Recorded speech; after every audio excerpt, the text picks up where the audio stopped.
दोस्तों, स्वागत है आपका हमारी लाल किताब चैनल पर। आज इस वीडियो में हम आपको बताने वाले हैं कि खून की खांसी का सपना देखने का मतलब क्या होता है। अगर आप भी खून की खांसी का सपना देखने का मतलब जानना चाहते हैं तो इस वीडियो को ध्यान से पूरा देखें और चैनल को सब्सक्राइब नहीं किया तो अभी कीजिए।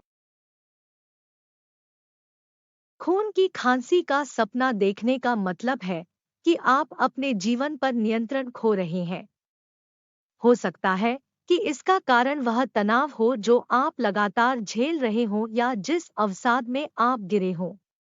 यदि आप अपने आप को यहाँ देखते हैं, तो आपको इस स्थिति से निपटने और अपनी स्थिति में सुधार करने का तरीका खोजने का प्रयास करना चाहिए। आपको अपने जीवन पर नियंत्रण स्थापित करना होगा। खुद पर विश्वास रखें और तनावपूर्ण स्थितियों से बचने की कोशिश करें।